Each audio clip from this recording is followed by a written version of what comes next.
Hello, hello, hello, and welcome once again to the Real News Talk Show. I'm your Real News host coming to you with an audio tonight. This is an audio. The audio is based around the fight with Azriel Clary and Joycelyn Savage, you guys. What is really going on? Now, everybody was shocked, and I know everyone's seen it because it's all over YouTube, everywhere, all online about the fight. And actually, they were filming the fight. What was that all about?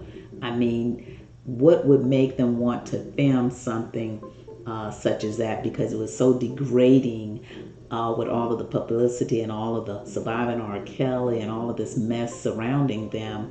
It seems to me that they would have ended it in a better note to try to make themselves look better as they tried to do when R. Kelly, in fact, had a lot of money and was making a lot of money and was taking care of them, and they was going along with his program or whatever he wanted done. And then all of a sudden, when the money stopped, they stopped. Literally, that tells the story about who they really are also, because of the fact that when the money ran out, they ran out. So basically, what does that tell you? They was in for the money from the very beginning, both of them. Because I know one of them, Joycelyn, is sticking with him, and Azriel wanted to move along, which means what? She really has a big mouth, and she uses it very well, as we could see. Even remember on the interview, she was the one that was she was the one that used the she was the one on the interview. Excuse me, I got distracted from my phone beeping. But she was the one on the interview with the news reporter, actually, when she was being interviewed. And she was the one cutting up on it, taking up for R. Kelly, just taking up for him, because at that time, money was still rolling in. So that shows that she was very two-faced, and she knew exactly what she was doing, and she was going to ride it out all the way to the end like she did. She rode it all the way out to the end until we saw this video to show you how she's riding it out. She's staying at that place as long as she could. It didn't look like it was any beds in there. It just looked like trash strolled all around, and possibly she partying with her friends up in there, and they're just, their life has just totally been destroyed. Now she gets to tell the story about Joycelyn Savage and R. Kelly both molesting her when she was underage.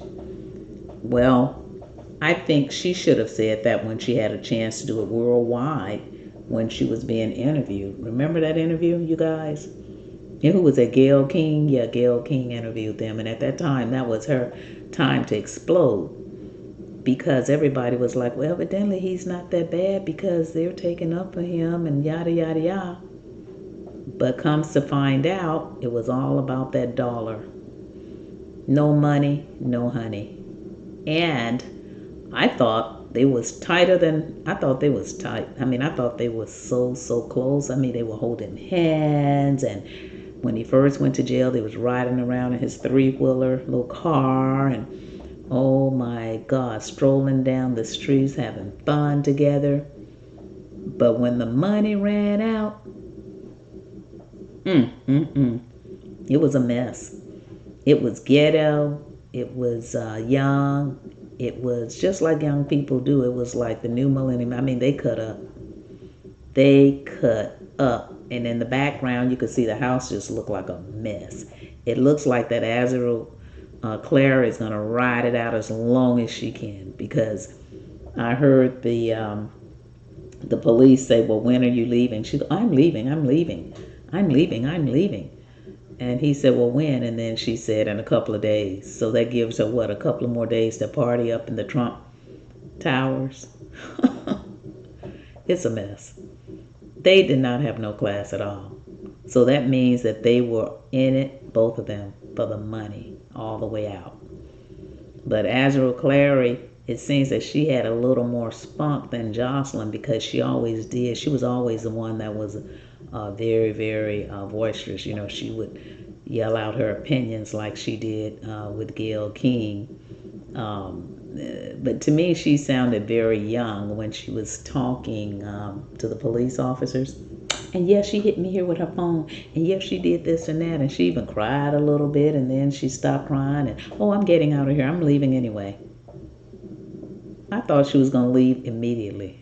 She's talking about in a couple of days so she can party and use the Trump Tower all the way out until they kick them out on the streets.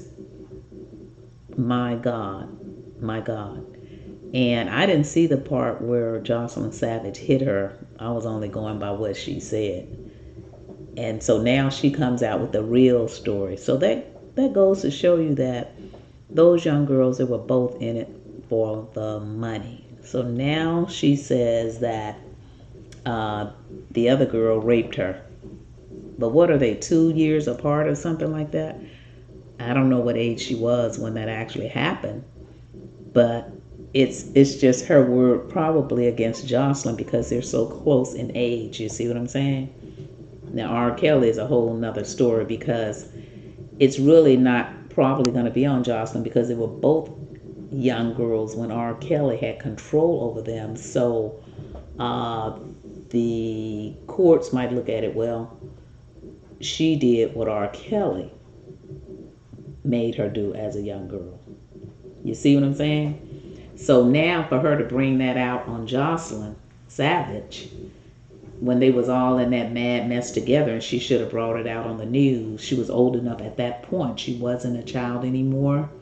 And I feel that she should have blasted it all over the news because of the fact that was her prime time to let the world know that she wasn't a gold digger and she wasn't in it just for the money, because now that's what it looks like.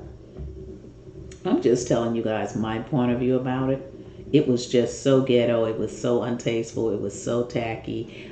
The whole scene is already looked bad from the very beginning when they were supporting R. Kelly, when in fact it was a lot of evidence to prove that what he was doing was true, which is why he's still in jail. And nobody wanted it. Nobody wanted to believe it, not even me, because I loved R. Kelly's song. I was wrapped up in his music. But more and more people coming out. And so now she's even coming out because she possibly thought that it was some monies left. And you know what? R. Kelly may have monies left. Nobody knows. And that Azriel Clary, she may not know what Joycelyn Savage have. You see what I'm saying? Nobody knows if R. Kelly gave one or the other more of his assets or more money hidden somewhere. Nobody just really knows what's going on with this case. Nobody knows. But what everybody knows from that videotape, how ghetto they were, how immature they were, it was just horrific. It was horrific. And when you looked at that house, you could tell they just lived like dogs. They didn't give a damn on their way out. They just in there partying to the last minute. And so I think Joycelyn Savage had taken some other people over there with her to get her things. And she was like, take it. It's nothing but jogging suits anyway. Take it, take it. So they were fighting over the little stuff that was left behind. My Lord. And if I was them, I would have just walked away from all that shit and I would have been gone from that Trump Tower. But they're hanging on to Trump's name as long as they can. She said, oh, I'm going to leave in a couple of days. We still have access to the place. And she has a key too. It's both of ours. And still trying to hang on to that. Let that go and move along in peace and harmony. Let it go. You was together, both of you, when you were gold digging. Let it go because you may need each other again. Let bygones be bygones. You know, that was really, really ghetto. And that shows that they were gold diggers fighting over crumbs at the end of the road. And that's all I have to say about it. It was just so untasteful. And I was just so outdone because on that video that I saw, that TV segment with Gayle King, they were in sync together. And matter of fact, Azriel Clary, the one that wanted to file the charges on Joycelyn Savage, she was the main one that was taking up R. Kelly. Oh my gosh, she was talking and she was snapping at Gayle King and she was, oh my God. Oh my gosh. She made herself look really, really two-faced on there. She really did. I know it all was wrong, the whole scene, everything that happened. If she was underage, that was wrong. All of that was wrong. But this was wronger than wrong. And the reason why, because she didn't come out when she was on that TV show with Gayle King and let the world know at that moment that R. Kelly was a molester. She didn't do that then. She sit there and got mad at Gayle King for asking her questions. And she wrote it out all the way. I mean, she played it. So what? She didn't really love R. Kelly. She knew what she was doing. She hung in there for the money. And in the end, when R. Kelly was older and slicker than them, they didn't get jack. All they got was an empty apartment that looked like shit.